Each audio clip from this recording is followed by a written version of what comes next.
कृष्णा। राधे राधे। सभी भक्तों को सादर प्रणाम। आप सभी भक्तों का दिन मंगलमय हो। भगवान महादेव की कृपा सदा सर्वदा आप सभी के जीवन पर बनी रहे। भक्तों, आज के इस वीडियो में आप श्रवण करेंगे शिव महापुराण के 7वें अध्याय की कथा। भक्तों, आज के इस अध्याय में देवी जगदम्बा के दिव्य स्वरूप का दर्शन, मैना हिमालय का तप व वरदान प्राप्ति, पार्वती जन्म, पार्वती का नामकरण, मैना और हिमालय की बातचीत, पार्वती का स्वप्न, भौम जन्म, भगवान शिव की गंगा अवतरण तीर्थ में तपस्या, पार्वती की सेवा में रखने के लिए हिमालय का शिव को मनाना, पार्वती शिव का दार्शनिक संवाद, वज्रांग का जन्म एवं पुत्र प्राप्ति का वर मांगना, तारकासुर का जन्म और उसका तप, तारक का स्वर्ग त्याग, कामदेव का शिव को मोहने के लिए प्रस्थान, कामदेव का भस्म होना की कथा का रसपान करेंगे। तो चलिए भक्तों, वीडियो शुरू करते हैं।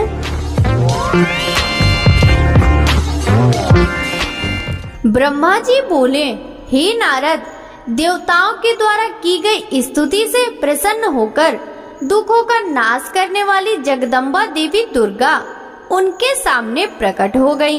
वे अपने दिव्य रत्न जड़ित रथ पर बैठी हुई थी। उनका मुख करोड़ों सूर्य के तेज के समान चमक रहा था। उनका गौर वर्ण दूध के समान उज्जवल था। उनका रूप अतुल्य था। रूप में उनकी तुलना किसी से की नहीं जा सकती थी। वे सभी गुणों से युक्त थी। दुष्टों का संहार करने के कारण ही वे चंडी कहलाती हैं। वे अपने भक्तों के सभी दुखों और पीड़ाओं का निवारण करती हैं। देवी जगदम्बा पूरे संसार की माता है। वे ही प्रलय काल में समस्त दुष्टों को उनके बंधु बांधवों सहित घोर निद्रा में सुला देती हैं। वहीं देवी उमा इस संसार का उद्धार करती हैं। उनके मुखमंडल का तेज अद्भुत है। इसी तेज के कारण उनकी ओर देख पाना भी संभव नहीं है। तब उनके अमृत दर्शनों की इच्छा लेकर श्री हरि सहित सभी ने स्तुति की। तब उनके अमृतमय स्वरूप को देखा। उनके अद्भुत स्वरूप के दर्शनों से सभी देवता आनंदित होकर बोले, हे महादेवी, हे जगदम्बा, हम आपके दास हैं। आपकी शरण में हम बहुत आशा से आए हैं। कृपया करके हमारे आने के उद्देश्य को समझकर हमारे मनोरथ को पूर्ण कीजिए। हे देवी, पहले आप प्रजापति दक्ष की कन्या के रूप में प्रकट होकर रुद्रदेव की पत्नी बनी और ब्रह्मा जी व अन्य देवताओं के दुखों को दूर किया। अपने पिता के यज्ञ में अपने पति का अपमान देखकर स्वेच्छा से अपने शरीर का त्याग कर दिया। इससे रुद्रदेव बड़े दुखी हैं। वे अत्यंत शोकाकुल हो गए हैं। साथ ही आपके यहाँ चले आने से देवताओं की जो इच्छा थी वह भी अधूरी रह गई है। इसलिए हे जगदम्बिके, आप पृथ्वी लोक पर पुनः अवतार लेकर रुद्रदेव को पति रूप में पाइए, ताकि इस लोक का कल्याण हो सके और सनत कुमार मुनि का कथन भी पूर्ण हो सके। हे भगवती, आप हम सब पर ऐसी ही कृपा करें ताकि हम सभी प्रसन्न हो जाएं तथा महादेव जी भी पुनः सुखी हो जाएं, क्योंकि आपसे वियोग होने के कारण वे अत्यंत दुखी हैं। कृपा करके हमारे सभी कष्टों को और दुखों को दूर करें। हे नारद, ऐसा कहकर सभी देवता पुनः भगवती की आराधना करने लग गए। तत्पश्चात हाथ जोड़कर चुपचाप खड़े हो गए। तब उनकी अनन्य स्तुति से देवी उमा को बहुत प्रसन्नता हुई। तब देवी शिव जी का स्मरण करते हुए बोली, हे हरे, हे ब्रह्मा जी तथा समस्त देवताओं और ऋषि मुनियों, मैं तुम्हारी आराधना से बहुत प्रसन्न हूँ। अब तुम सभी अपने अपने निवास स्थान पर जाओ और सुख पूर्वक वहाँ पर निवास करो। मैं निश्चय ही अवतार लेकर हिमालय मैना की पुत्री के रूप में प्रकट होंगी, क्योंकि मैं अच्छे से जानती हूँ कि जब से मैंने दक्ष के यज्ञ की अग्नि में अपना शरीर त्यागा है, तब से मेरे पति त्रिलोकीनाथ महादेव जी भी निरंतर कालाग्नि में जल रहे हैं। उन्हें हर समय मेरी ही चिंता रहती है। वे हर समय यह सोचते हैं कि उनके क्रोध के कारण ही मैं उनका अपमान देखकर वापस नहीं आई और मैंने वहीं अपना शरीर त्याग दिया। यही कारण है कि उन्होंने अलौकिक वेश धारण कर लिया है और सदैव योग में लीन रहते हैं। अपनी प्राण प्रिया का वियोग वे सहन नहीं कर सके, इसलिए उनकी भी यही इच्छा है कि मैं पुनः पृथ्वी पर अवतीर्ण हो जाऊं ताकि हमारा मिलन पुनः संभव हो सके। महादेव जी की इच्छा मेरे लिए सदैव सर्वोपरि है, अतः मैं अवश्य ही हिमालय मैना की पुत्री के रूप में अवतार लूंगी। इस प्रकार देवताओं को बहुत आश्वासन देकर देवी जगदम्बा वहां से अंतर ध्यान हो गयी। तत्पश्चात श्री हरि व अन्य देवताओं का मन प्रसन्नता और हर्ष से खिल उठा। वे उस स्थान को जहाँ देवी ने दर्शन दिए थे अनेकों बार नमस्कार कर अपने अपने धाम को चले गए। नारद जी ने पूछा, हे विधाता, देवी के अंतर ध्यान होने के बाद जब सभी देवता अपने अपने धाम को चले गए तब आगे क्या हुआ? हे भगवान, कृपा करके मुझे आगे की कथा भी सुनाइए। ब्रह्मा जी बोले, हे मुनि श्रेष्ठ नारद, जब देवी जगदम्बा वहाँ सभी देवताओं और हिमालय को आश्वासन देकर अपने लोक को चली गई, तब श्री हरि विष्णु ने मैना और हिमालय को देवी जगदम्बा को प्रसन्न करने के लिए उनकी स्तुति करने के लिए कहा। साथ ही देवी का भक्ति पूर्वक चिंतन करने और उनकी भक्ति भाव से तपस्या करने का उपदेश देकर सभी देवताओं सहित विष्णु जी भी अपने बैकुंठ लोक को चले गए। तत्पश्चात मैना और हिमालय दोनों सदैव देवी जगदम्बा के अमृतमय और कल्याणमय स्वरूप का चिंतन करते और उनकी आराधना में ही मग्न रहते थे। मैना देवी की कृपा दृष्टि पाने के लिए शिवजी सहित उनकी आराधना करती थी।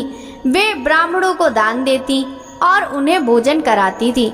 मन में देवी दुर्गा को पुत्री रूप में पाने की इच्छा के लिए हिमालय और मैना ने चैत्र मास से आरंभ कर 27 वर्षों तक देवी की पूजा अर्चना नियमित रूप से की। मैना अष्टमी तिथि व्रत रखकर नवमी को लड्डू, खीर, पीठी, श्रृंगार और विभिन्न प्रकार के पुष्पों से उन्हें प्रसन्न करने का प्रयास करती।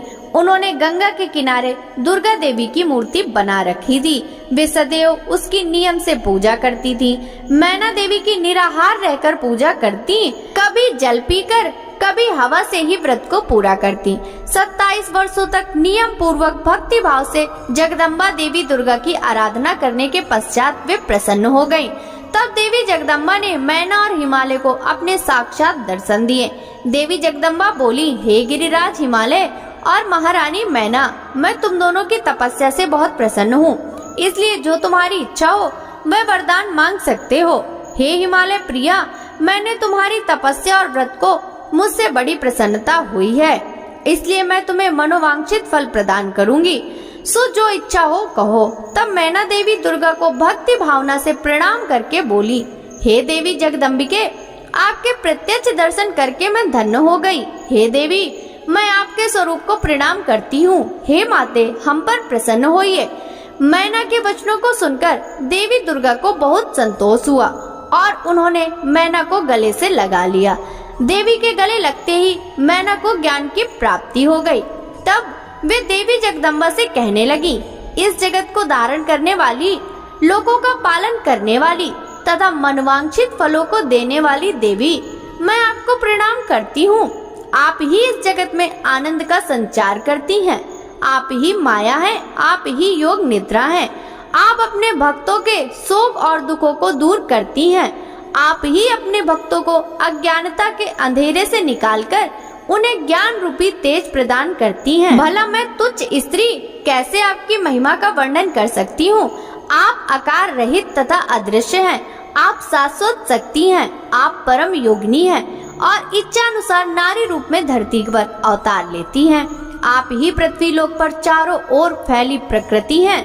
ब्रह्म के स्वरूप को अपने वश में रखने वाली विद्या आप ही हैं। हे जगदम्बा माता, आप मुझ पर प्रसन्न होइए। आप ही यज्ञ में अग्नि के रूप में प्रज्वलित होती हैं। माता, आप ही सूर्य की किरणों को प्रकाश प्रदान करने वाली शक्ति हैं। चंद्रमा की शीतलता भी आप ही हैं। ऐसी महान और मंगलकारी देवी जगदम्बा का मैं स्तवन करती हूँ। माते, मैं आपकी ही वंदना करती हूँ। संपूर्ण जगत का पालन करने वाली और जगत का कल्याण करने वाली शक्ति भी आप ही हैं। आप ही श्री हरि की माया हैं। हे दुर्गा माँ, आप आप ही इच्छानुसार रूप धारण करके इस संसार की रचना, पालन और संहार करती हैं। हे देवी, मैं आपको नमस्कार करती हूँ, कृपया करके हम पर प्रसन्न होइए। ब्रह्मा जी बोले, हे नारद, मैना द्वारा भक्ति भाव से की गई स्तुति को सुनकर देवी बोली कि मैना, तुम अपना मनोवांछित वर मांग लो, तुम्हारे द्वारा मांगी गई वस्तु मैं अवश्य प्रदान करूंगी। मेरे लिए कोई भी वस्तु अदेय नहीं है। देवी जगदम्बा के इन वचनों को सुनकर मैना बहुत खुश हुई और बोली, हे शिवे, आपकी जय हो। हे जगदम्बिके, आप ही ज्ञान प्रदान करती हैं, आप ही सबको मनोवांछित वस्तु प्रदान करती हैं। हे देवी, मैं आपसे वरदान मांगती हूँ। हे माते, आप मुझे 100 पुत्र प्रदान करें जो बलशाली और पराक्रमी हो, जिनकी आयु लंबी हो।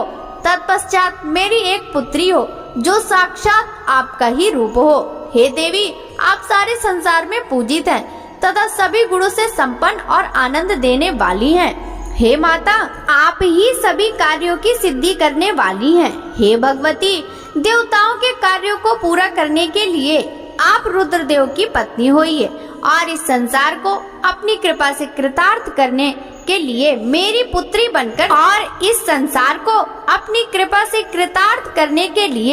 मेरी पुत्री बनकर जन्म लीजिए। मैना के कहे वचनों को सुनकर देवी भगवती मुस्कुराने लगी।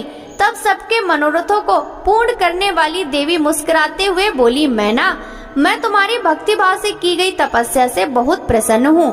मैं तुम्हारे द्वारा मांगे गए वरदानों को अवश्य ही पूर्ण करूँगी। सर्वप्रथम मैं तुम्हें 100 बलशाली पुत्रों की माता होने का वर प्रदान करती हूँ। उन 100 पुत्रों में से सबसे पहले जन्म लेने वाला पुत्र सबसे अधिक शक्तिशाली और बलशाली होगा। तत्पश्चात मैं स्वयं तुम्हारी पुत्री के रूप में तुम्हारे गर्भ में जन्म लूंगी। तब मैं देवताओं के हित का कल्याण करूंगी। ऐसा कहकर जगत जननी परमेश्वरी देवी जगदम्बा वहाँ से अंतर ध्यान हो गई। तब महेश्वरी से अपने द्वारा मांगा गया अभीष्ट फल पाकर देवी मैना खुशी से झूम उठी। तत्पश्चात वे अपने घर चली गई।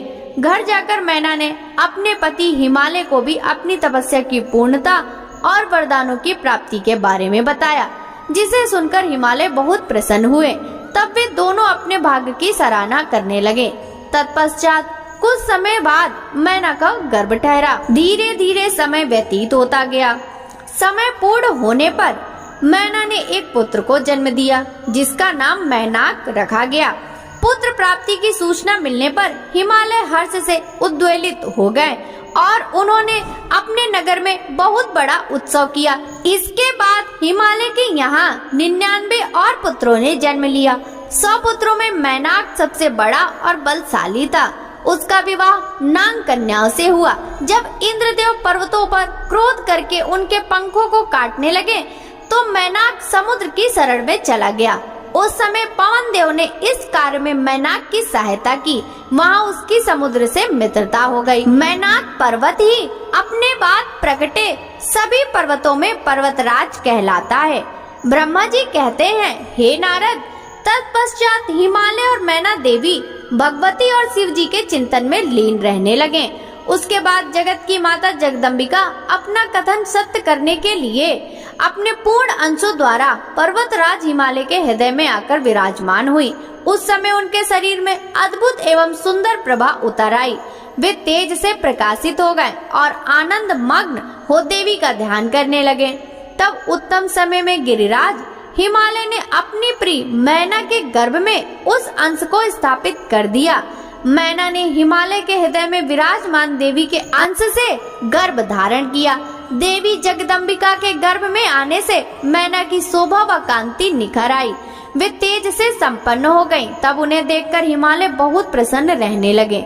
जब देवताओं सहित श्री हरि और मुझे इस बात का ज्ञान हुआ तो हमने देवी जगदम्बिका की बहुत स्तुति की और अपने अपने धाम को चले गए। धीरे धीरे समय बीतता गया। 10 माह पूरे हो जाने के पश्चात देवी शिवा ने मैना के गर्भ से जन्म ले लिया।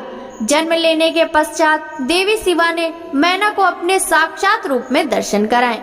देवी के जन्म दिवस वाले दिन बसंत ऋतु के चैत्र माह की 9वीं तिथि थी। उस समय मृगशिरा नक्षत्र था। देवी के जन्म से सारे संसार में प्रसन्नता छा गई। मंद मंद हवा चलने लगी, सारा वातावरण सुगंधित हो गया।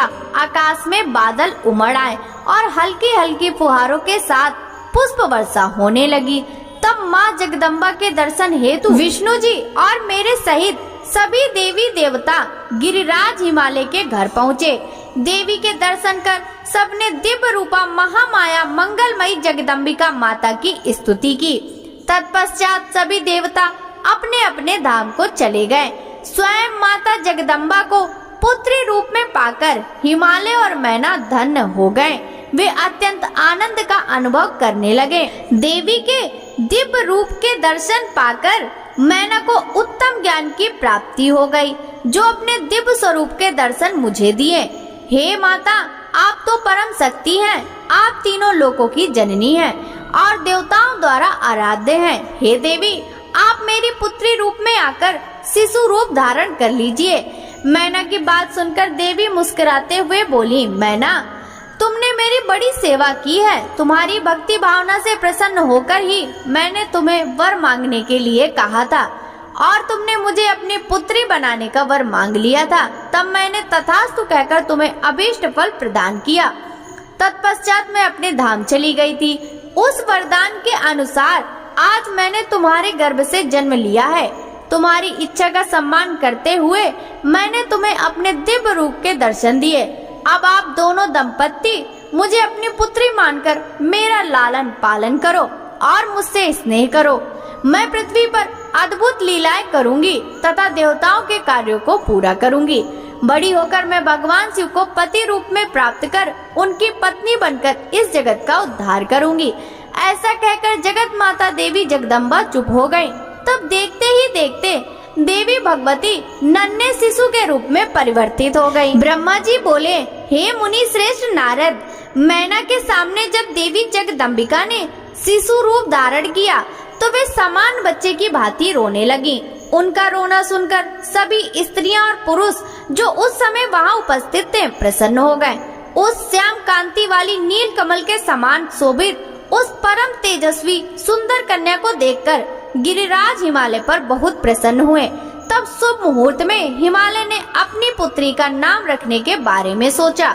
उस समय मैना और हिमालय बहुत प्रसन्न थे। तब देवी के गुणों और सुशीलता को देखकर उनका नाम पार्वती रखा गया। चंद्रमा की कला की तरह हिमालय पुत्री धीरे धीरे बड़ी होने लगी। उनके अंग प्रत्यंग चंद्रमा की कला एवं बिंब के समान अत्यंत शोभायमान होने लगे। गिरिजा अपनी सहेलियों के साथ खेलती थी। पार्वती अपनी सहेलियों के साथ कभी गंगा की रेत से घर बनाती तो कभी कंदुक क्रीड़ा करती। खेलती खेलती वे बड़ी होने लगी। जब वे शिक्षा के योग्य हो गयी तो आचार्यों ने उन्हें विभिन्न धर्म शास्त्रों का उपदेश देना प्रारंभ किया। उससे उन्हें अपने पूर्व जन्म की सभी बातें स्मरण हो आई। मुने, इस प्रकार मैंने शिवा की लीला का वर्णन तुमसे किया है। एक समय की बात है कि तुम शिव लीला से प्रेरित होकर हिमालय के घर गए। हे नारद, तुम शिव तत्व के ज्ञाता हो और उनकी विभिन्न लीलाओं को समझते हो। तुम्हें आया हुआ देखकर हिमालय मैना ने तुम्हें प्रसन्नता पूर्वक नमस्कार किया तथा खूब आदर सत्कार किया। तत्पश्चात हिमालय ने अपनी पुत्री पार्वती को बुलाया और उससे तुम्हारे चरणों में प्रणाम कराया। फिर स्वयं भी बारंबार नमस्कार करने लगे और बोले, हे मुनियों, मैं श्रेष्ठ नारद, हे ब्रह्मपुत्र नारद, आप परम ज्ञानी हैं। आप सदैव सबका उपकार करते हैं। आप भूत, भविष्य और वर्तमान जानते हैं। आप परोपकारी और दयालु हैं। कृपया मेरी कन्या का भाग्य बताएं और मुझे यह भी बताएं कि मेरी बेटी किसकी सौभाग्यवती पत्नी होगी। नारद, हिमालय के ऐसे प्रश्न सुनकर तुमने पार्वती का हाथ देखा और उनके मुख मंडल को देखकर कहना शुरू किया कि हे गिरिराज और मैना, आपकी यह पुत्री चंद्रमा की कला की तरह सुशोभित हो रही है। यह समस्त शुभ लक्षणों से युक्त है। इसका भाग्य बड़ा प्रबल है। यह अपने पति के लिए सुखदायिनी होगी, साथ ही अपने माता पिता के यश और कीर्ति को बढ़ाएगी। यह परम साध्वी और संसार की स्त्रियों में सर्वश्रेष्ठ होगी। इसका पति योगी, नग्न, निर्गुण, काम वासना से रहित, माता पिता हीन, अभिमान से रहित, पवित्र एवं साधु वेशधारी होगा। इस बात को सुनकर मैना और हिमालय दोनों दुखी हो गए। पार्वती देवी सोचने लगी कि मुनि नारद की बात हमेशा सत्य होती है। जो लक्षण नारद जी ने बताए हैं वे सभी तो शिव जी में विद्यमान हैं। भगवान शिव को अपना भावी पति मानकर पार्वती मन ही मन हर्ष से खिल उठी। शिव जी के चरणों का चिंतन करने लगी। तब हिमालय बड़े दुखी स्वर से बोले कि हे नारद, अपनी पुत्री के भावी पति के विषय के रूप में जानकर मैं बहुत दुखी हूँ। कृपया मेरी पुत्री को बचाने का कोई मार्ग सुझाएं। गिरिराज हिमालय के ये वचन सुनकर, हे नारद, तुमने कहा गिरिराज, मेरी कही बात सर्वथा सच होगी, क्योंकि हाथ की रेखाएं ब्रह्मा जी द्वारा लिखी जाती हैं और कभी भी झूठ नहीं हो सकती। इस रेखा का फल तो अवश्य ही मिलेगा, किंतु ऐसा होने पर भी पार्वती सुख पूर्वक रहे, इस हेतु पार्वती का विवाह भगवान शिव से कर दो। भगवान शिव में ये सभी गुण हैं, महादेव जी में ये शुभ लक्षण भी शुभ हो जाते हैं। इसलिए गिरिराज, तुम बिना विचार किए अपनी कन्या का विवाह भगवान शिव से कर दो। वे सबके ईश्वर हैं तथा निर्विकार, सामर्थ्यवान और अविनाशी हैं, किंतु ऐसा होना इतना सरल नहीं है। पार्वती शिव विवाह तभी संभव हो सकता है जब किसी तरह भगवान शिव प्रसन्न हो जाए। भगवान शंकर को प्रसन्न करने के लिए और वश में करने का सबसे सरल और उत्तम साधन है यदि आपकी पुत्री भगवान शिव की अनन्य भक्ति भाव से तपस्या करे तो सब ठीक हो जाएगा। पार्वती भगवान शिव को पति रूप में प्राप्त करेगी। वे सदैव भगवान शिव के अनुसार ही कार्य करेगी, क्योंकि वे उत्तम व्रत का पालन करने वाली महासाध्वी है। वे अपने माता पिता के सुख को बढ़ाने वाली है। हे गिरिराज हिमालय, भगवान शिव और शिवा का प्रेम तो अलौकिक है।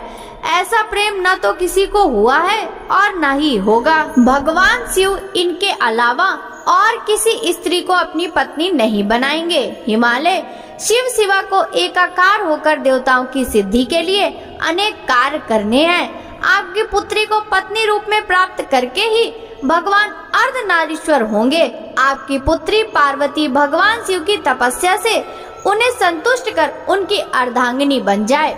मुनि नारद, तुम्हारे इन वचनों को सुनकर हिमालय बोले, हे मुनि श्रेष्ठ नारद, भगवान शिव सभी प्रकार की इच्छाओं का त्याग करके अपने मन को संयम में रखकर नित्य तपस्या करते हैं। उनका ध्यान सदैव परम ब्रह्म में लगा रहता है।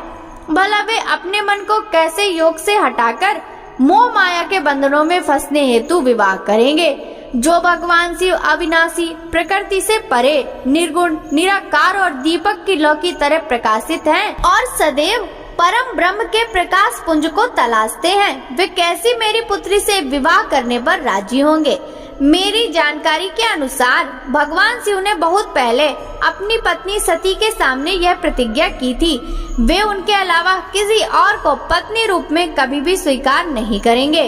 अब जब सती ने अपने शरीर को त्याग दिया है तो वे किसी और स्त्री को कैसे ग्रहण करेंगे। यह सुनकर आपने कहा, गिरिराज, आपको इसकी चिंता नहीं करनी चाहिए। तुम्हारी कन्या ही पूर्व जन्म में दक्ष की पुत्री सती थी और शिव जी की प्राण प्रिया थी। अपने पिता दक्ष द्वारा अपने पति का अनादर देखकर लज्जित होकर सती ने योगाग्नि में अपने शरीर को भस्म कर दिया था। अब वही देवी जगदम्बा जो पहले सती के रूप में अवतरित हुई थी, अब पार्वती के रूप में तुम्हारी पुत्री बनी है। इसलिए तुम्हें पार्वती के विषय में चिंता करने की कोई आवश्यकता नहीं है। देवी पार्वती ही भगवान शिव की पत्नी होंगी। तुम्हारी बातें सुनकर गिरिराज हिमालय और उनकी पत्नी मैना व उनके पुत्रों को बहुत संतोष हुआ और उनके सभी संदेह और शंकाएं पूर्णतः दूर हो गई। पास ही बैठी पार्वती ने भी अपने पूर्व जन्म की कथा के विषय में सुना। भगवान शिव को अपना पति जानकर देवी पार्वती लज्जा से सिर झुकाकर बैठ गईं। मैना और हिमालय ने उनके सिर पर हाथ फेरकर उन्हें आशीर्वाद दिया। तत्पश्चात पार्वती को तपस्या के विषय में बताकर नारद वहां से अंतर ध्यान हो गए। आपके जाने के बाद मैना और हिमालय बहुत प्रसन्न हुए। ब्रह्मा जी बोले, हे नारद, तुम्हारे स्वर्ग लोक जाने के पश्चात कुछ समय तक सब कुछ ऐसे ही चलता रहा।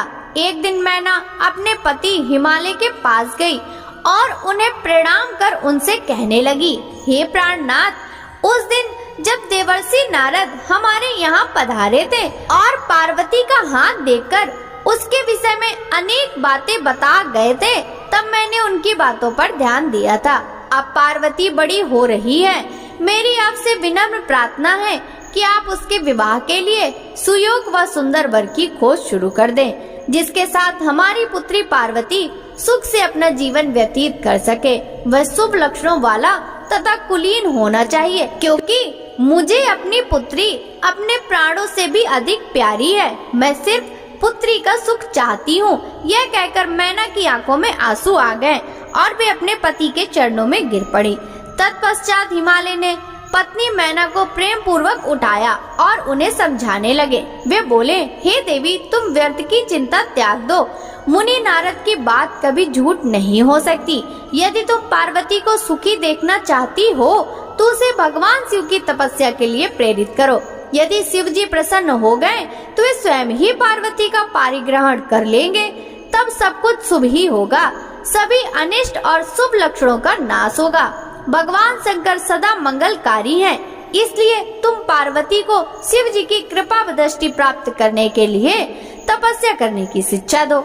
हिमालय की बात सुनकर प्रसन्नता पूर्वक अपनी पुत्री पार्वती को तपस्या के लिए कहने उनके पास चली गई।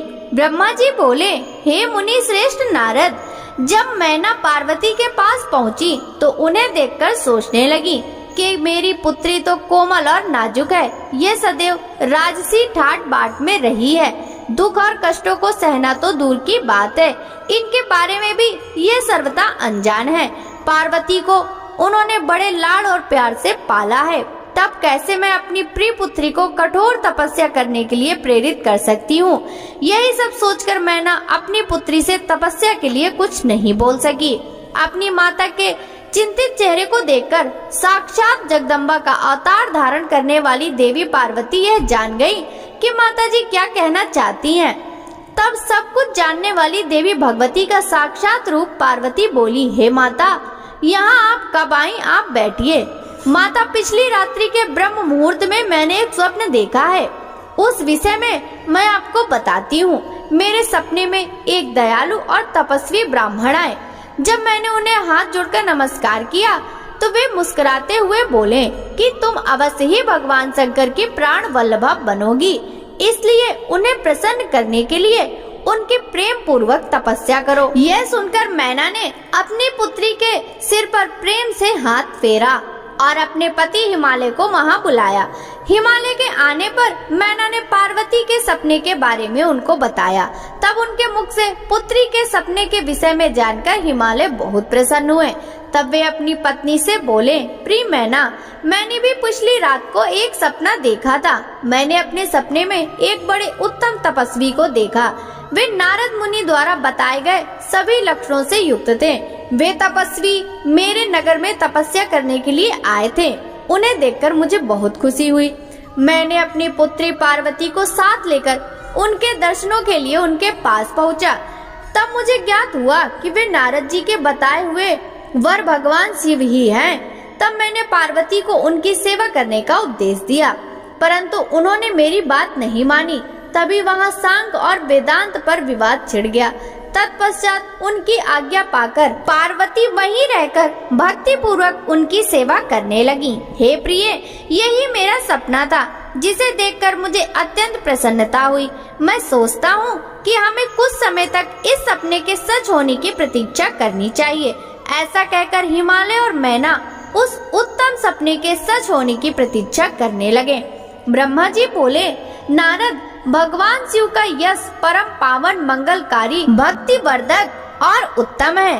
दक्ष यज्ञ से वे अपने निवास कैलाश पर्वत पर वापस आ गए।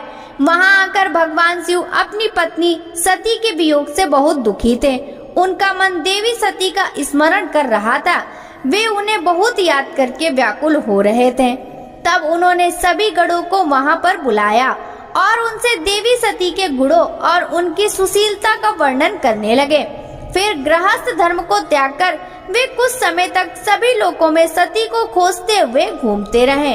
इसके बाद वापस कैलाश पर्वत पर आ गए, क्योंकि उन्हें कहीं भी सती का दर्शन नहीं हो सका था। तब अपने मन को एकाग्र करके वे समाधि पर बैठ गए। भगवान शिव इसी प्रकार बहुत लंबे समय तक समाधि लगाकर बैठे रहे। असंख्य वर्ष बीत गए। समाधि के परिश्रम के कारण उनके मस्तक से पसीने की बूंदें पृथ्वी पर गिरी और वह बूंद एक शिशु रूप में परिवर्तित हो गई। उस बालक का रंग लाल था, उसकी 4 भुजाएं थी, उसका रूप मनोहर था। वह बालक दिव्य तेज से संपन्न अनोखी शोभा पा रहा था। वह प्रकट होते ही रोने लगा। उसे देखकर संसारी मनुष्यों की भांति शिव जी उसके पालन पोषण का विचार करके व्याकुल हो गए। उसी समय डरी हुई एक सुंदर स्त्री वहां आई। उसने बालक को अपनी गोद में उठा लिया और उसका मुख चूमने लगी। तब उन्होंने उसे दूध पिलाकर उस बालक के रोने को शांत किया। फिर वह उसे खिलाने लगी। वह स्त्री और कोई नहीं, स्वयं पृथ्वी माता थी। संसार की सृष्टि करने वाले, सब कुछ जानने वाले महादेव जी यह देखकर हंसने लगे। वह पृथ्वी को पहचान चुके थे। वे पृथ्वी से बोले, हे धरणी, तुम इस पुत्र का प्रेम पूर्वक पालन करो। यह शिशु मेरे पसीने की बूंद से प्रकट हुआ है। हे वसुधा, यद्यपि यह बालक मेरे पसीने से उत्पन्न हुआ है, परंतु इस जगत में यह तुम्हारे ही पुत्र के रूप में जाना जाएगा। यह परम गुणवान और भूमि देने वाला होगा। यह मुझे भी सुख देने वाला होगा। हे देवी, तुम इसका धारण करो। नारद यह कहकर भगवान शिव चुप हो गए। उनका दुखी हृदय थोड़ा सा शांत हो गया था। उधर शिव जी की आज्ञा का पालन करते हुए पृथ्वी अपने पुत्र को साथ लेकर अपने निवास स्थान पर चली गई। बड़ा होकर यह बालक भौम नाम से प्रसिद्ध हुआ।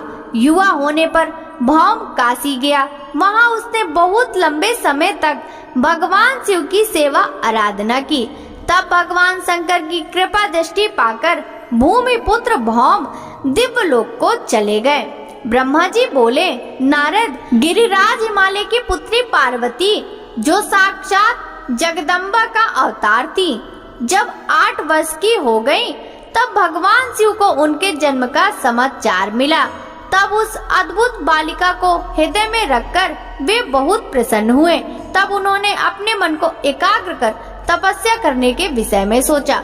तत्पश्चात नंदी एवं कुछ और गणों को अपने साथ लेकर महादेव जी हिमालय के सर्वोच्च शिखर पर गंगोत्री नामक तीर्थ पर चले गए। इसी स्थान पर पतित पावनी गंगा ब्रह्मलोक से गिर रही है। भगवान शिव ने उसी स्थान को तपस्या करने के लिए चुना। शिव जी अपने मन को एकाग्र चित्त कर आत्मभूत ज्ञानमय नित्य ज्योतिर्मय चिदानंद स्वरूप परम ब्रह्म परमात्मा का चिंतन करने लगे। अपने स्वामी को ध्यान में मग्न पाकर नंदी एवं अन्य शिवगण भी समाधि लगाकर बैठ गए।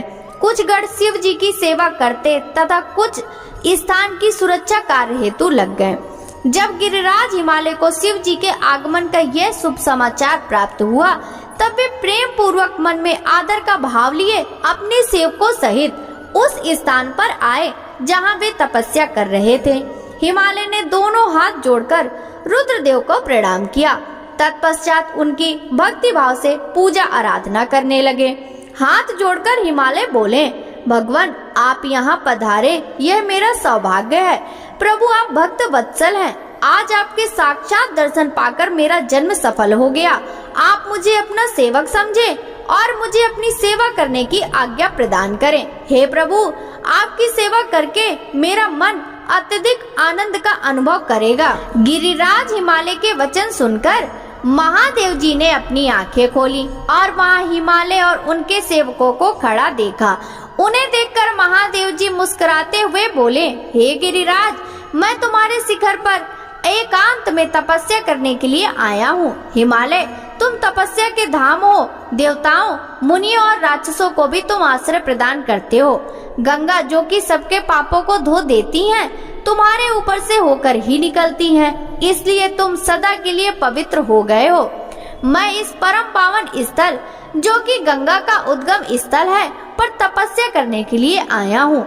मैं यह चाहता हूँ कि मेरी तपस्या बिना किसी विघ्न बाधा के पूरी हो जाए।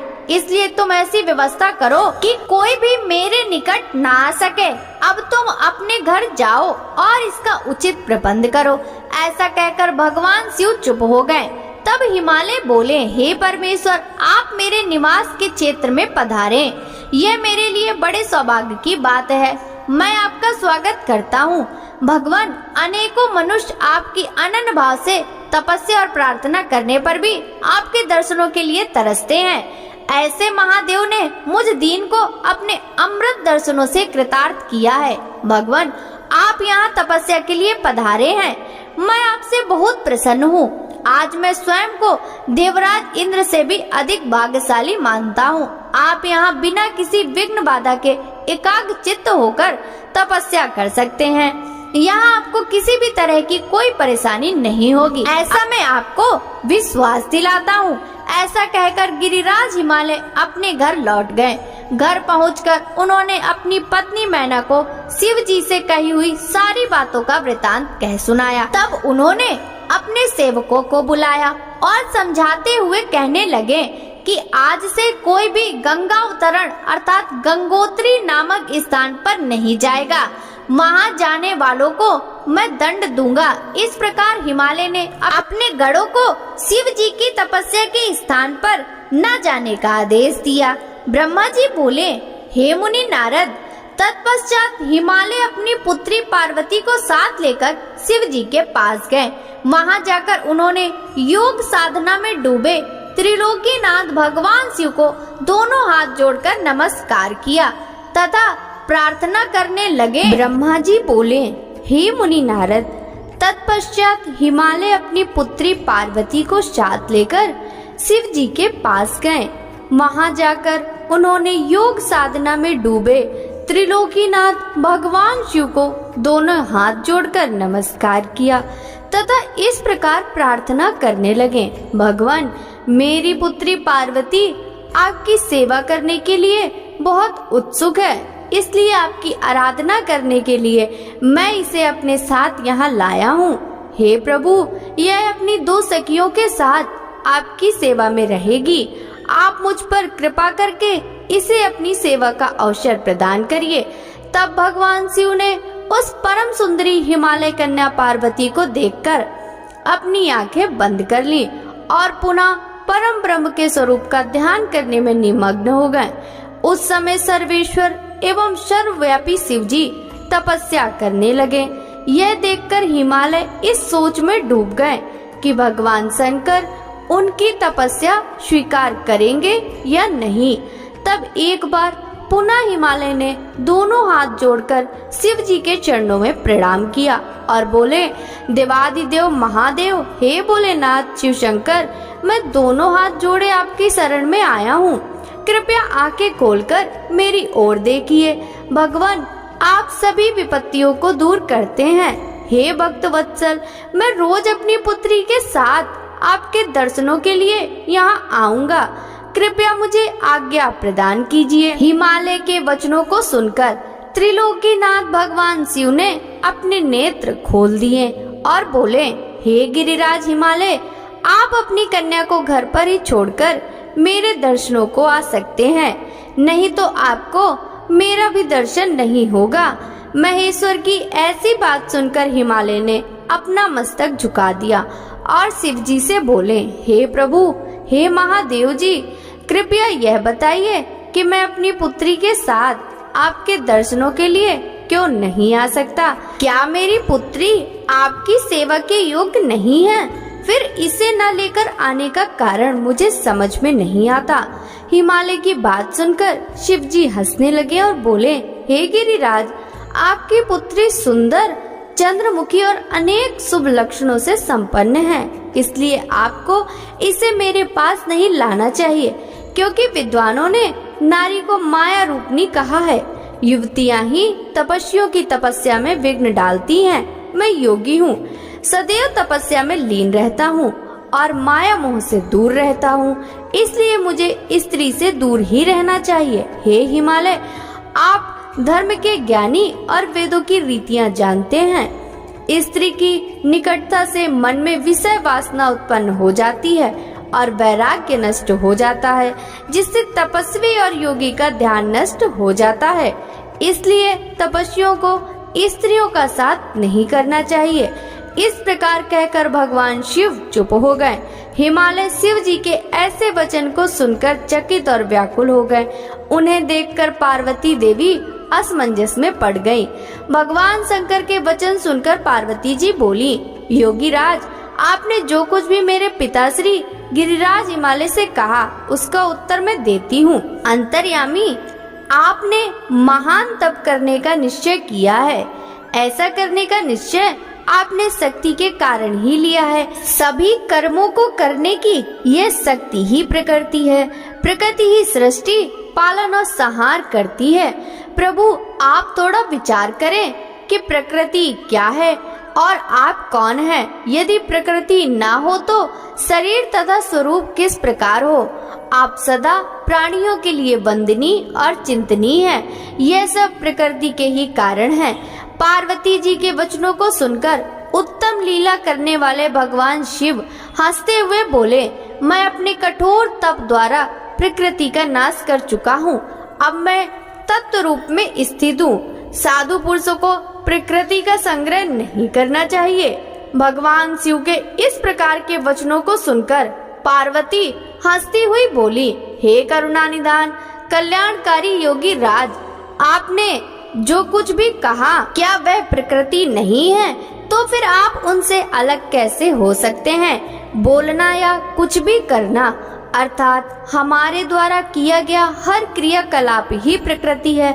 हम सदा ही प्रकृति के वश में हैं। यदि आप प्रकृति से अलग हैं तो ना आपको बोलना चाहिए और ना ही कुछ और करना चाहिए, क्योंकि ये कार्य तो प्रकृति के हैं अर्थात प्राकृत हैं। भगवान, आप हंसते, सुनते, खाते, देखते और करते हैं, वह सब तो प्रकृति का ही कार्य है। इसलिए व्यर्थ के विवाद से कोई लाभ नहीं। यदि आप वाकई प्रकृति से अलग हैं तो इस समय यहाँ तपस्या क्यों कर रहे हैं? सच तो यह है कि आप प्रकृति के बस में हैं और इस समय अपने स्वरूप को खोजने के लिए तपस्या में लीन रहना चाहते हैं। योगी राज, आप किस प्रकार की बात कर रहे हैं?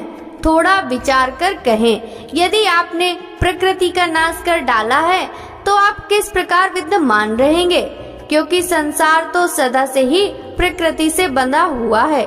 क्या आप प्रकृति का यह तत्व नहीं जान रहे हैं कि मैं ही प्रकृति हूँ? आप पुरुष, यह पूर्णतः सच है। मेरे कारण ही आप सगुण और साकार माने जाते हैं। भगवान, आप जितेंद्रिय होने पर भी प्रकृति के अनुसार ही कर्म करते हैं। हे महादेव, यदि आप यही मानते हैं कि आप प्रकृति से अलग हैं तो आपको मेरी किसी भी सेवा से और किसी भी प्रकार से डरना नहीं चाहिए। पार्वती के मुख से निकले सांख्य सूत्र में डूबे हुए वचन सुनकर भगवान शिव निरुत्तर हो गए। तब उन्होंने पार्वती जी को अपने दर्शन और सेवा करने की आज्ञा प्रसन्नता पूर्वक प्रदान कर दी। तत्पश्चात भगवान शिव पर्वत राज हिमालय से बोले, हे गिरिराज हिमालय, मैं तुम्हारे इस शिखर पर तपस्या करना चाहता हूँ। कृपया मुझे इसकी आज्ञा प्रदान करें। देवादिदेव भगवान शिव के इस प्रकार के वचनों को सुनकर गिरिराज हिमालय दोनों हाथ जोड़कर बोले, हे महादेव, ये पूरा संसार आपका ही है। सभी देवता, असुर और मनुष्य सदैव आपका ही पूजन और चिंतन करते हैं। मैं आपके सामने एक तुच्छ मनुष्य हूँ। भला मैं आपको किस प्रकार आज्ञा दे सकता हूँ? यह आपकी इच्छा है प्रभु। आप जब तक यहाँ निवास करना चाहें कर सकते हैं। गिरिराज के इन वचनों को सुनकर भगवान शिव मुस्कुराने लगे और आदर पूर्वक हिमालय से बोले, अब आप जाइए। अब हमारी तपस्या करने की इच्छा है। तुम्हारी कन्या नित्य आकर मेरे दर्शन कर सकती है और मेरी सेवा करने में भी मैं उसे उस आज्ञा देता हूँ। लोक कल्याणकारी भगवान शिव के इन उत्तम वचनों को सुनकर हिमालय और पार्वती जी बहुत प्रसन्न हुए। उन्होंने त्रिलोकीनाथ भगवान शिव को नमस्कार किया और अपने घर लौट गए। उसी दिन से पार्वती जी प्रतिदिन भगवान शिव के दर्शनों के लिए वहां आती। उस समय उनके साथ उनकी 2 सखियां भी वहां जाती और भक्ति पूर्वक शिव जी की सेवा करती। वे महादेव के चरणों को धोकर उस चरणामृत को पीती थी। तत्पश्चात उनके चरणों को पोंछती, फिर उनका 16 उपचार अर्थात 16 उपचारों से विधिवत पूजन करने के पश्चात अपने घर वापस लौट आती। इस प्रकार प्रतिदिन शिव जी का पूजन करते हुए बहुत समय व्यतीत हो गया। कभी कभी पार्वती जी अपनी सखियों के साथ महाभक्ति पूर्वक उनके भजनों को भी गाती थी। एक दिन सदाशिव ने पार्वती जी को इस प्रकार अपनी सेवा में तत्पर देखकर विचार किया कि जब इनके हृदय में उपजे अभिमान के बीज के अंकुर का नाश हो जाएगा तभी मैं इनका पाणी ग्रहण करूंगा। ऐसा सोचकर लीलाधारी भगवान शिव पुनः ध्यान में मग्न हो गए। तब उनका मन चिंता मुक्त हो गया। तब देवी पार्वती भगवान शिव के रूप का चिंतन करती हुई भक्ति भाव से उनकी सेवा करती रहीं। भगवान शंकर भी शुद्ध भाव से पार्वती को प्रतिदिन दर्शन देते थे। इसी बीच इंद्र और अन्य देवता व मुनि ब्रह्मा जी के पास पहुँचे। ब्रह्मा जी की आज्ञा से कामदेव हिमालय पर्वत पर गए। सभी देवताओं के कार्य की सिद्धि हेतु काम की प्रेरणा से वे पार्वती शिव का सहयोग कराना चाहते थे। इसका कारण यह था कि महापराक्रमी तारकासुर ने ऋषि मुनियों और देवताओं की नाक में दम कर रखा था। उसका वध करने के लिए उन्हें भगवान शिव जैसे महापराक्रमी और बलवान पुत्र की आवश्यकता थी। कामदेव ने हिमालय के शिखर पर पहुंचकर अनेक यत्न किए, परंतु भगवान शिव काम की माया से मोहित ना हो सके। उन्होंने क्रोध से कामदेव को भस्म कर दिया। अब शक्ति में ही सामर्थ्य थी कि शिव को मोहित कर वे देवताओं की इच्छा को साकार करती। इसलिए काम के अनग्न होने के बाद जन कल्याण के लिए तथा अपने व्रत को पूरा करने के लिए पार्वती ने मन ही मन शिव जी को पति रूप में पाने का दृढ़ निश्चय कर लिया। कठोर तपस्या करके देवी पार्वती ने शिव जी के हृदय को जीत लिया। तब वे दोनों अत्यंत प्रेम से प्रसन्नता पूर्वक रहने लगे और उन्होंने देवताओं के महान कार्य को सिद्ध किया। नारद जी कहने लगे, ब्रह्मा जी, तारकासुर कौन था जिसने देवताओं को भी पीड़ित किया? उन्हें स्वर्ग से निष्कासित कर दिया गया और स्वर्ग पर अपना एकाधिकार स्थापित कर लिया। कृपया मुझे इसके बारे में बताइए। ब्रह्मा जी बोले, हे मुनि नारद, मरीचि के पुत्र कश्यप मुनि थे। उनकी 13 स्त्रियां थी, जिनमें सबसे बड़ी दिति थी। उससे हिरण्यकश्यप तथा हिरण्याक्ष नामक 2 पुत्र उत्पन्न हुए। हिरण्यकश्यप तथा हिरण्याक्ष को श्री हरि विष्णु ने 12 तथा नृसिंह का रूप धारण करके मार दिया था। तब अपने पुत्रों के मर जाने से दुखित होकर दिति ने कश्यप से प्रार्थना की तथा उनकी बहुत सेवा की। उनकी कृपा से दिति पुनः गर्भवती हुई। जब इंद्र को इस बात का पता चला तो उन्होंने दिति के गर्भ में ही उनके बच्चे के छोटे छोटे टुकड़े कर दिए, परंतु दिति के व्रत एवं अनन्य भक्ति भाव से बालक को मारने में वे सफल न हुए। समय पूरा होने पर उसके गर्भ से 49 बालक उत्पन्न हुए। ये सभी भगवान शिव के गढ़ हुए तथा शीघ्र ही स्वर्ग में चले गए। तत्पश्चात दिति पुनः अपने पति कश्यप मुनि के पास गई और उनसे पुनः मां बनने के विषय में कहने लगी। तब कश्यप मुनि ने कहा, हे प्रिय दिति, अपना तन मन शुद्ध कर भक्ति भाव से तपस्या करो। 10,000 वर्ष बीतने के पश्चात तुम्हें तुम्हारी इच्छा के अनुरूप पुत्र की प्राप्ति होगी। यह सुनकर दिति ने श्रद्धा पूर्वक 10,000 वर्षों तक कठोर तपस्या की। तपस्या के उपरांत वे पुनः अपने घर लौट आई। तब कश्यप मुनि की कृपा से दिति गर्भवती हुई। इस प्रकार उन्होंने एक अत्यंत पराक्रमी बलवान पुत्र को जन्म दिया। इस पुत्र का नाम वज्रांग था। वज्रांग दिति की इच्छा के अनुरूप ही था। दिति इंद्र द्वारा किए गए छल कपट से बहुत दुखी थी और उनसे बदला लेने के लिए अपने पुत्र वज्रांग को देवताओं से युद्ध करने की आज्ञा दी। वज्रांग और सभी देवताओं का बहुत भयानक युद्ध हुआ। तत्पश्चात वीर और पराक्रमी वज्रांग ने अपनी माता के आशीर्वाद से सभी देवताओं को परास्त कर दिया और स्वर्ग का राज हथियाकर महाकार राजा बन गया। सभी देवता उसके अधीन हो गए। तब यह देखकर दिति को बहुत प्रसन्नता हुई। एक दिन कश्यप मुनि के साथ मैं स्वयं वज्रांग के पास गया। मैंने वज्रांग से अनुरोध किया, कि वह देवताओं को इंद्र की गलती की सजा न दे तथा इंद्र सहित सभी देवताओं को क्षमा कर दे। मेरे इस प्रकार कहने पर वज्रांग बोला, हे ब्राह्मण, मुझे राज्य का कोई लोभ नहीं है। मैंने इंद्र की दुष्टता के कारण ही ऐसा किया है। इंद्र ने मेरी माता के गर्भ में घुसकर मेरे भाइयों को मारने का प्रयत्न किया था। तभी मैंने इंद्र के राज्य को जीतकर उसे स्वर्ग से निष्कासित कर दिया है। भगवान, मुझे भोग विलास की कोई भी इच्छा नहीं है। इंद्र सहित सभी देवता अपने अपने कर्मों का फल भोग चुके हैं। अब मैं स्वर्ग का राज इंद्र को वापस कर सकता हूँ।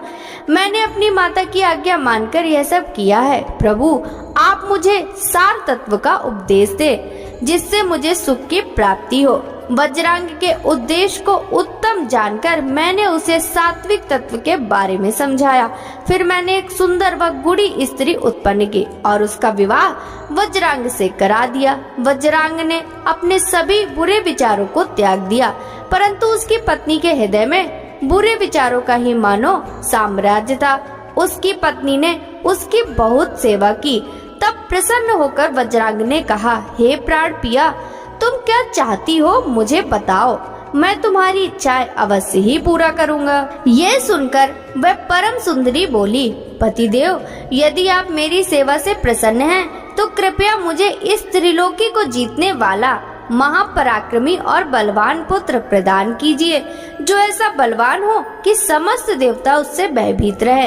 अपनी पत्नी के ऐसे वचन सुनकर वज्रांग सोच में डूब गया, क्योंकि वह स्वयं देवताओं से किसी प्रकार का कोई बैर नहीं रखना चाहता था, परंतु उसकी पत्नी देवताओं के साथ शत्रुता बढ़ाना चाहती थी। वज्रांग सोचने लगा कि यदि सिर्फ अपनी पत्नी की इच्छा को सर्वोपरि मानकर उसे पूरा कर दिया जाए, तो सारे संसार सहित देवताओं एवं मुनियों को दुख उठाना पड़ेगा, और यदि पत्नी की इच्छा को पूरा नहीं किया तो मैं नरक का भागी बनूंगा। तब इस धर्म संकट में पड़ने के बाद उसने अपनी पत्नी की अभिलाषा को पूरा किया। अपनी पत्नी की इच्छा अनुसार पुत्र प्राप्त करने हेतु वज्रांग ने बहुत वर्षों तक कठोर तपस्या की। मुझसे वर प्राप्त कर अत्यंत हर्षित होता हुआ वज्रांग अपनी पत्नी को पुत्र प्रदान करने हेतु अपने लोक में ले चला गया। ब्रह्मा जी बोले, हे मुनि श्रेष्ठ नारद, कुछ समय बाद वज्रांग की पत्नी गर्भवती हो गई। उसका समय पूर्ण होने पर उसकी पत्नी ने एक पुत्र को जन्म दिया। वह बालक बहुत लंबा चौड़ा था, उसका शरीर बहुत अधिक विशाल था, वह अत्यंत शक्तिशाली और पराक्रमी था। उसके जन्म के समय सारे संसार में कोहराम मच गया, चारों ओर उपद्रव होने लगे, आकाश में भयानक बिजलियां चमकने लगी तथा चारों दिशाओं में भयंकर गर्जनाएं होने लगी। धरती पर भूकंप आ गया, पहाड़ कांपने लगे, नदी सरोवर का जल जोर जोर से उछलने लगा, चारों ओर आंधियां चलने लगी, सूर्य को राहु ने निगल लिया और चारों ओर अंधकार छा गया। उसके जन्म के समय ऐसे अशुभ लक्षणों को देखते हुए कश्यप मुनि ने उसका नाम तारक रखा। तारक का जन्म हो जाने पर वज्रांग के घर पर ही उसका लालन पालन होने लगा।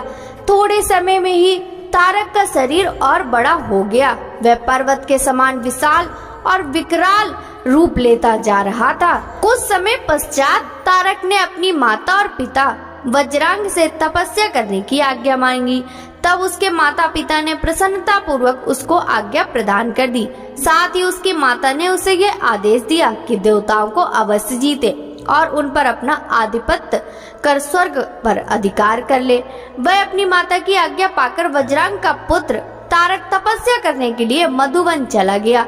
महातारक ने मुझे प्रसन्न करने के लिए कठोर तप करना आरंभ कर दिया। उसने अपने दोनों हाथों को सिर के ऊपर ऊंचा कर लिया और ऊपर की ओर देखने लगा तथा एक पैर पर खड़े होकर एकाग्र मन से 100 वर्ष तक तपस्या करता रहा। उस समय वह केवल जल और वायु से ही अपना जीवन यापन कर रहा था। तत्पश्चात उसने 100 वर्ष जल में, 100 वर्ष थल में और 100 वर्ष अग्नि में रहकर कठिन तप करके मुझे प्रश्न करने का प्रयत्न किया। फिर 100 वर्ष पृथ्वी पर हथेली धारण करके और 100 वर्ष वृक्ष की शाखा को पकड़कर तथा अनेकों प्रकार के दुख सह सहकर वह तप करता रहा। इस तपस्या के प्रभाव से उसके शरीर से तेज निकलने लगा, जिससे देवलोक जलने लगा। यह देखकर सभी देवता घबरा गए। फिर मैं स्वयं तारकासुर के पास वरदान देने के लिए गया।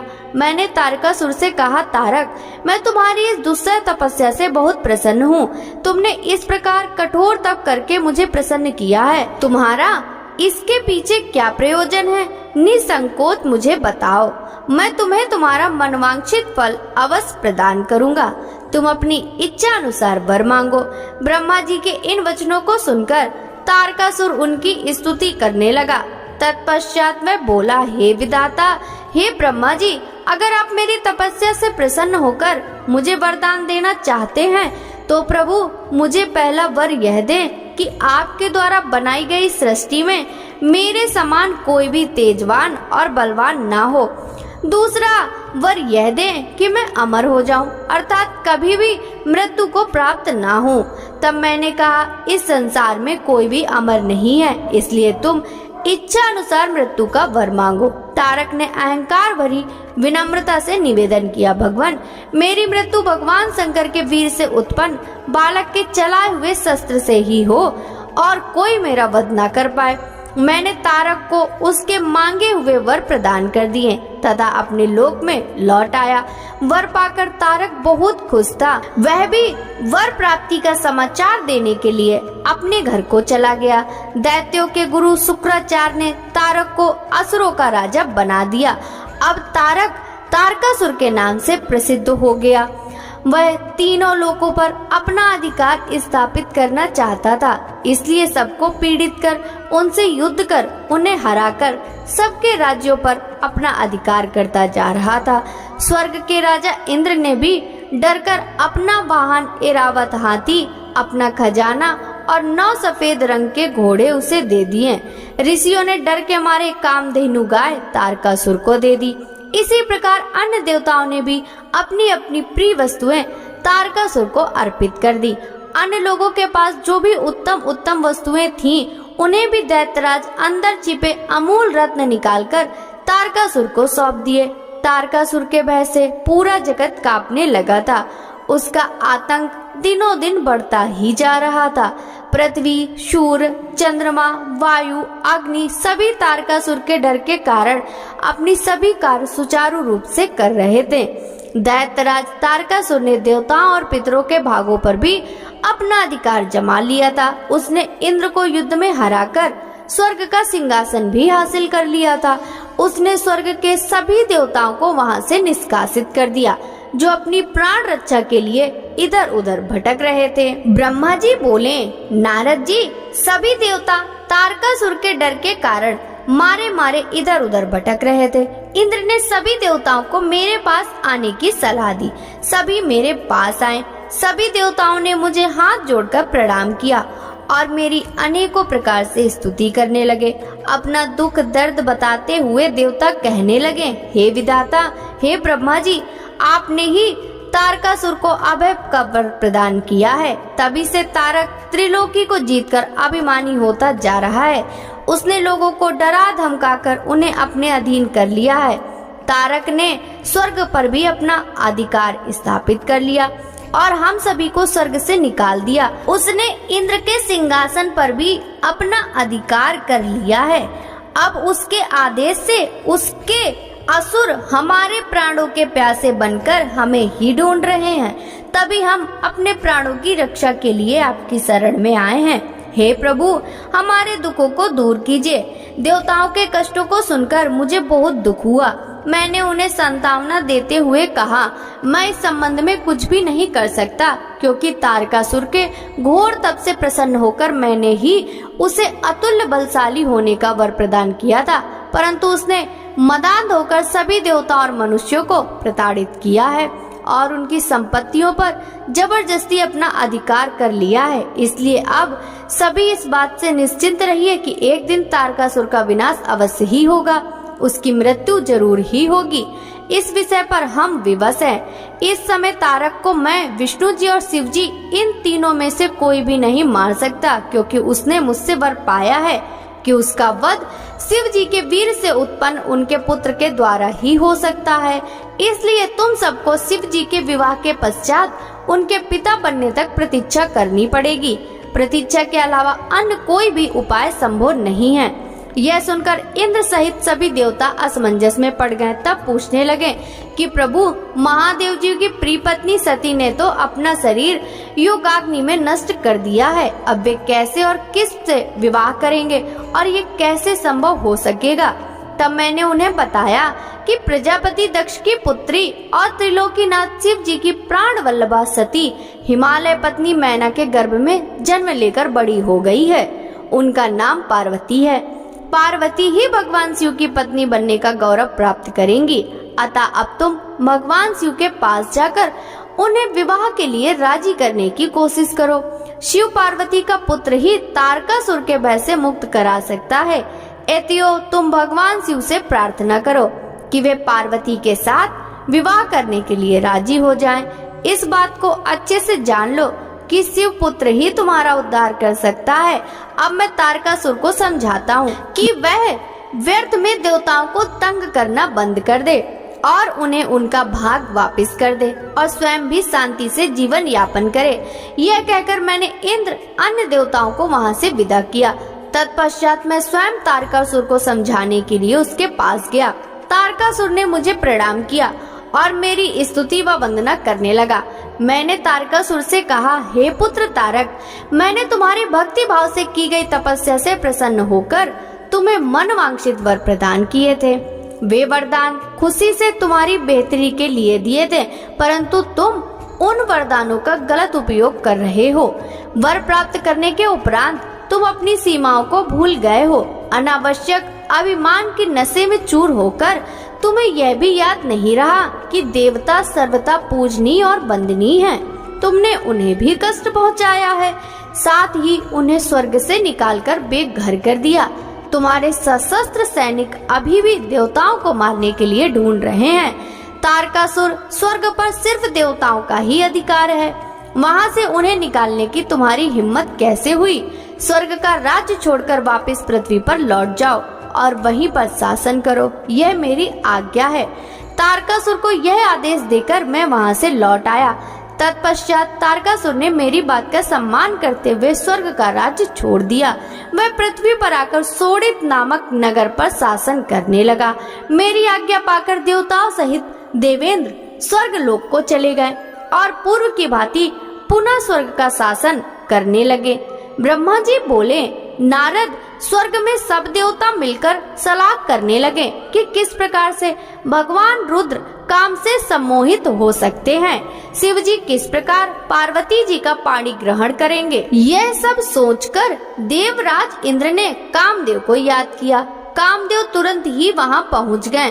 तब इंद्र ने कामदेव से कहा, हे मित्र, मुझ पर बहुत बड़ा दुख आ गया है। उस दुख का निवारण सिर्फ तुम ही कर सकते हो। हे काम, जिस प्रकार वीर की परीक्षा रणभूमि में स्त्रियों के कुल की परीक्षा पति के असमर्थ हो जाने पर होती है, उसी प्रकार सच्चे मित्र की परीक्षा विपत्ति काल में ही होती है। इस समय मैं भी बहुत बड़ी मुसीबत में फंसा हुआ हूँ और इस विपत्ति से मुझे आप ही बचा सकते हैं। यह कार्य देवहित के लिए है, इसमें कोई संशय नहीं है।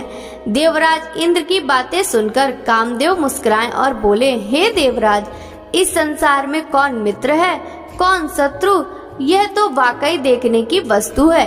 इसे कहकर कोई लाभ नहीं है। देवराज, मैं आपका मित्र हूँ और आपकी सहायता करने की पूरी कोशिश अवश्य ही करूँगा। इंद्रदेव, जिसने आपके पद और राज्य को छीनकर आपको परेशान किया है, मैं उसे दंड देने के लिए आपकी हर संभव मदद अवश्य ही करूँगा। अतः जो कार्य मेरे योग्य है मुझे अवश्य बताइए। कामदेव के इस कथन को सुनकर इंद्रदेव प्रसन्न हुए और उनसे बोले, हे तात, मैंने जो एक कार्य करना चाहता हूँ उसे सिर्फ आप ही पूरा कर सकते हैं। आपके अतिरिक्त कोई भी उस कार्य को करने के विषय में सोच भी नहीं सकता। तारक नाम का एक प्रसिद्ध दैत्य है। तारक ने ब्रह्मा जी की घोर तपस्या करके वरदान प्राप्त किया है। तारक अजय हो गया है। अब वह पूर्णतः निश्चिंत होकर पूरे संसार को कष्ट दे रहा है। वह धर्म का नाश करने को आतुर है। उसने सभी देवी देवताओं और ऋषि मुनियों को दुखी कर रखा है। हम देवताओं ने उससे युद्ध किया, परंतु उस पर अस्त्र शस्त्रों का कोई प्रभाव नहीं पड़ा। यही नहीं, स्वयं श्री हरि का सुदर्शन चक्र भी तारक का कुछ नहीं बिगाड़ सका। मित्र, भगवान शिव के वीर से उत्पन्न हुआ बालक ही तारकासुर का वध कर सकता है। अतः तुम्हें भगवान शिव के हृदय में आसक्ति पैदा करनी है। भगवान शंकर इस समय हिमालय पर्वत पर तपस्या कर रहे हैं और देवी पार्वती अपनी सखियों के साथ मिलकर महादेव जी की सेवा कर रही हैं। ऐसा करने के पीछे देवी पार्वती का उद्देश्य प्रभु शिव को पति रूप में प्राप्त करना है, परंतु भगवान शिव तो परम योगी हैं। उनका मन सदैव उनके वश में है। हे कामदेव, आप कुछ ऐसा उपाय करें कि भगवान शंकर के हृदय में पार्वती का निवास हो जाए और वे उन्हें अपनी प्राण वल्लभा बनाकर उनका पाणी ग्रहण कर लें। अब आप कुछ ऐसा कार्य करें जिससे देवताओं के सभी कष्ट दूर हो जाएं और हम सभी तारकासुर नामक दैत्य से हमेशा के लिए छुटकारा मिल जाए। यदि कामदेव आप ऐसा करने में सफल हो जाएंगे तो हम सभी आपके सदैव आभारी रहेंगे।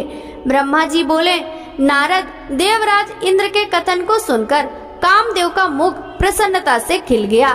तब कामदेव देवराज से कहने लगे, मैं इस कार्य को अवश्य करूंगा। इंद्रदेव को कार्य करने का आश्वासन देकर कामदेव अपनी पत्नी रति और वसंत को अपने साथ लेकर हिमालय पर्वत पर चल दिए, जहाँ शिव जी तपस्या कर रहे थे। ब्रह्मा जी बोले, हे मुनि नारद, कामदेव और अपनी पत्नी रति और वसंत ऋतु को अपने साथ लेकर हिमालय पर्वत पर पहुँचे, जहाँ त्रिलोकीनाथ भगवान शिव शंकर तपस्या में मग्न बैठे थे। कामदेव ने शिव जी पर अपने बाण चलाए। इन बाणों के प्रभाव से शिव जी के हृदय में देवी पार्वती के प्रति आकर्षण होने लगा। तब उनका ध्यान तपस्या से हटने लगा। ऐसी स्थिति देख महायोगी शिव अत्यंत आश्चर्यचकित हुए और मन में सोचने लगे कि मैं क्यों अपना ध्यान एकाग्रचित नहीं कर पा रहा हूँ। मेरी तपस्या में ये कैसा विघ्न आ रहा है। अपने मन में यह सोचकर भगवान शिव इधर उधर चारों ओर देखने लगे। जब महादेव जी की दृष्टि दिशाओं पर पड़ी तो वे भी डर के मारे कांपने लगी। तभी भगवान शिव की दृष्टि सामने छिपे हुए कामदेव पर पड़ी। उस समय काम पुनः बाढ़ छोड़ने वाले थे। उन्हें देखते ही शिव जी को बहुत क्रोध आ गया। इतने में ही काम ने अपना बाढ़ छोड़ दिया, परंतु क्रोधित हुए शिव जी पर उसका कोई प्रभाव नहीं हो सका। वह बाण शिव जी के पास आते ही शांत हो गया। तब अपने बाण को बेकार हुआ देख कामदेव डर से कांपने लगे और इंद्र आदि देवताओं को याद करने लगे। सभी देवतागण वहां आ पहुँचे और महादेव जी को प्रणाम कर उनकी भक्ति भाव से स्तुति करने लगे। जब देवतागण उनकी स्तुति कर ही रहे थे, तभी शिव के मस्तक के बीचों बीच तथा तीसरा नेत्र खुला और उसमें आग निकलने लगी। वह आग आकाश में ऊपर उड़ी और अगले ही पल पृथ्वी पर गिर पड़ी, फिर चारों ओर गोले में घूमने लगी। इससे पूर्व कि इंद्रदेव या अन्य देवता भगवान शिव से क्षमा याचना कर पाते, उस आग ने वहां खड़े कामदेव को जलाकर भस्म कर दिया। कामदेव के मर जाने से देवताओं को बड़ी निराशा हुई, वह दुख हुआ। वे देखकर बड़े व्याकुल हो गए कि काम उनकी वजह से ही शिव जी के क्रोध का भागी बना। कामदेव के अग्नि में जलने का दृश्य देखकर वहां उपस्थित देवी पार्वती और उनकी सखियां भी अत्यंत भयभीत हो गईं। उनका शरीर जड़ हो गया, जैसे शरीर का खून सफेद हो गया हो। पार्वती अपनी सखियों के साथ तुरंत वहां से अपने घर की ओर चली गई। कामदेव की पत्नी रति तो मूर्छित होकर वहीं गिर पड़ी। मूर्छा टूटने पर वह जोर जोर से विलाप करने लगी। अब मैं क्या करूं, कहां जाऊं? देवताओं ने मेरे साथ बहुत बुरा किया, जो मेरे पति को यहाँ भेजकर शिव जी के क्रोध की अग्नि से भस्म करा दिया। हे स्वामी, हे प्राण प्रिय, ये आपको क्या हो गया? इस प्रकार देवी रति रोती बिलखती हुई अपने सिर के बालों को जोर जोर से नोचने लगी। उनके करुण क्रंदन को सुनकर समस्त चराचर जीव भी अत्यंत दुखी हो गए। तत्पश्चात इंद्र आदि देवता महादेवी रति को धैर्य देते हुए उन्हें समझाने लगे। देवता बोले, हे देवी, आप अपने पति कामदेव की शरीर की भस्म का थोड़ा सा अंश अपने पास रख लो और अनावश्यक भय से मुक्त हो जाओ। त्रिलोकीनाथ करुणा निधान शिव जी अवश्य ही कामदेव को पुनः जीवित कर देंगे, तब तुम्हें पुनः कामदेव की प्राप्ति हो जाएगी।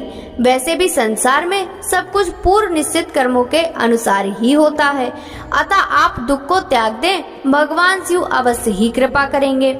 इस प्रकार देवी रति को अनेक आश्वासन देकर सभी देवता शिव जी के पास गए और उन्हें प्रणाम करते हुए कहने लगे, हे भक्तवत्सल, हे त्रिलोकीनाथ, भगवान आप कामदेव के ऊपर किए हुए क्रोध पर पुनः विचार अवश्य करिए।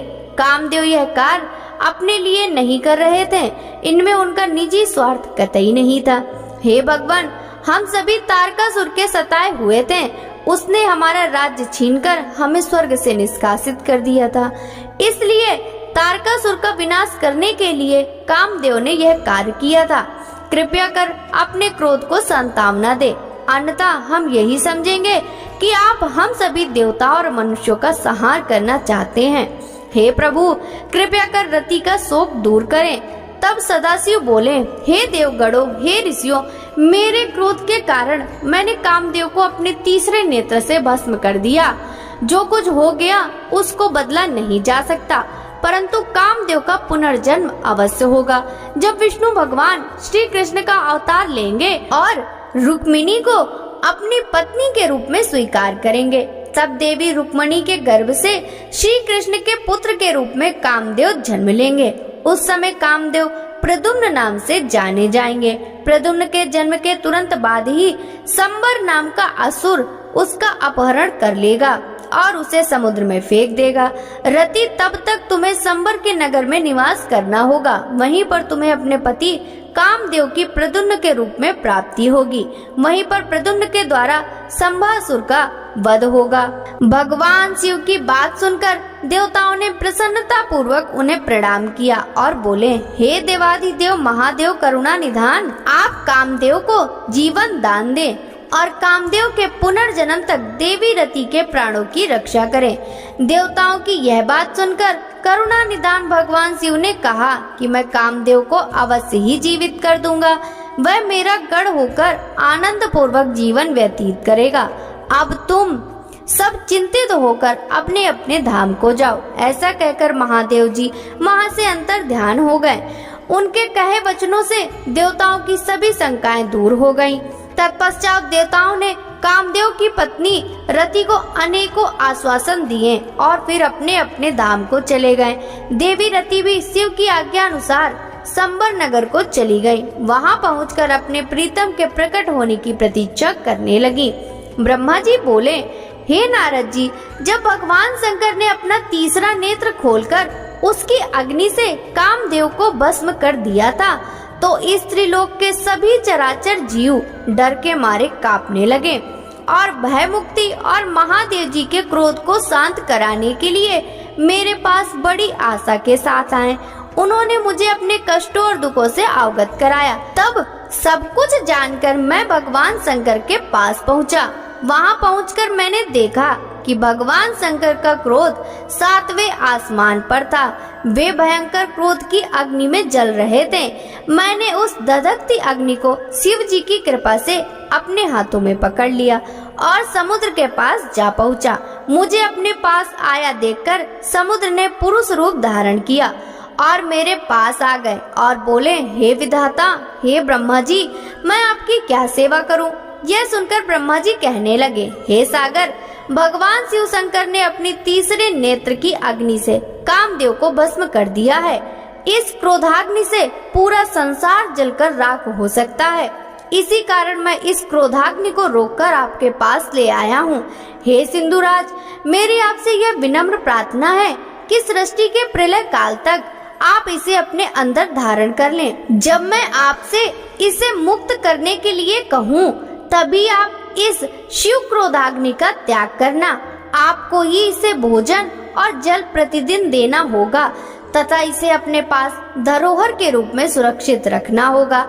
इस प्रकार मेरे कहे अनुसार समुद्र ने क्रोधाग्नि को अपने अंदर धारण किया। उसके समुद्र में प्रविष्ट होते समय पवन के साथ बड़े बड़े आग के गोलों के रूप में क्रोधाग्नि समुद्र के पास धरोहर के रूप में सुरक्षित हो गई। तत्पश्चात मैं अपने लोक वापस लौट आया। ब्रह्मा जी कहते हैं, नारद, जब भगवान शिव ने अपना तीसरा नेत्र खोलकर उसकी अग्नि से कामदेव को भस्म कर दिया, तब मैंने उस क्रोधाग्नि से भयभीत देवताओं सहित सभी प्राणियों को भय से मुक्त कराने के लिए उस अग्नि को शिव की आज्ञा से पकड़ लिया और उसे लेकर मैं समुद्र तट की ओर चल पड़ा। समुद्र को उस क्रोधाग्नि को सौंपकर मैं वापस अपने धाम लौट गया। तब पूरा जगत भय मुक्त होकर पहले की भांति प्रसन्न हो गया। नारद जी ब्रह्मा जी से पूछने लगे, हे दयानिधि, आप मुझे यह बताइए कि कामदेव के भस्म हो जाने पर देवी पार्वती ने क्या किया? वे अपनी सखियों के साथ कहाँ गई? हे प्रभु, कृपया मुझे इस बारे में बताइए।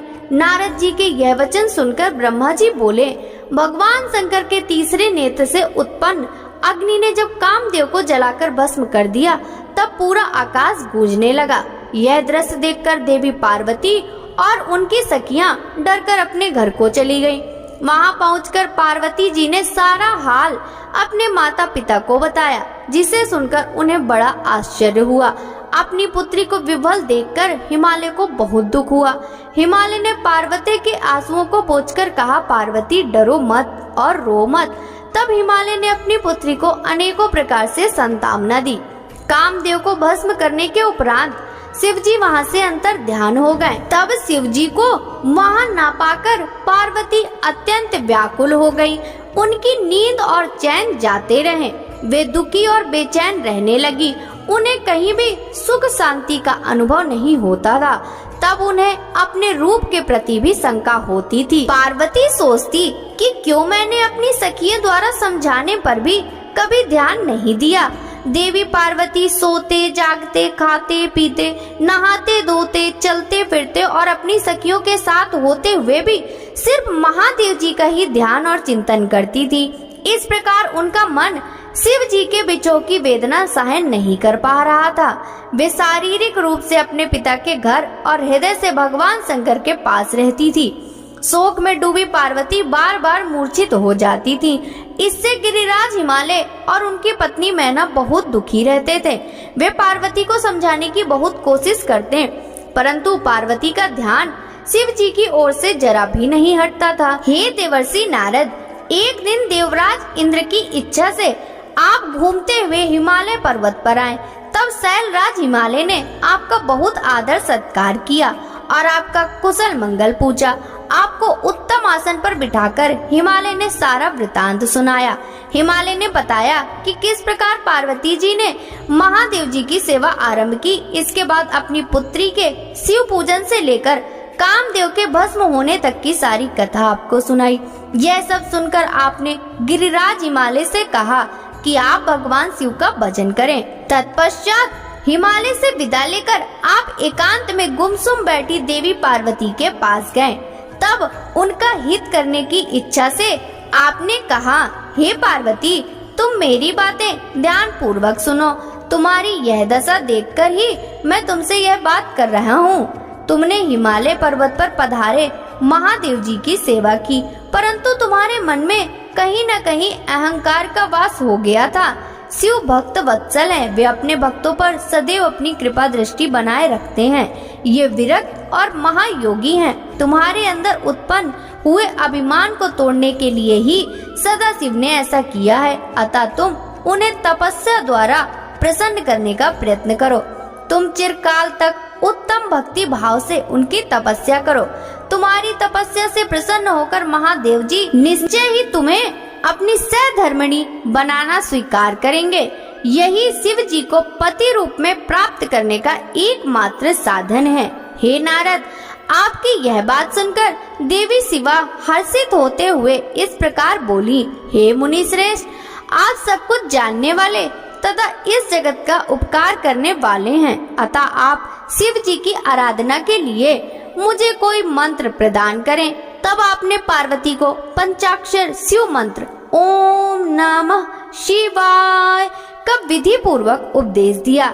इसके प्रभाव का वर्णन करते हुए आपने कहा, यह मंत्र सब मंत्रों का राजा है और सभी मनोकामनाओं को पूरा करने वाला है। यह मंत्र भगवान शिव को बेहद प्रिय है। यह साधकों को भोग और मोक्ष प्रदान करने वाला है। इस पंचाक्षर मंत्र का विधि पूर्वक व नियम पूर्वक जाप करने से शिव जी के साक्षात दर्शन होते हैं। देवी, इस मंत्र का विधि पूर्वक जाप करने से तुम्हारे आराध्य देव करुणा निधान भगवान शिव शीघ्र ही तुम्हारे समक्ष प्रकट हो जाएंगे।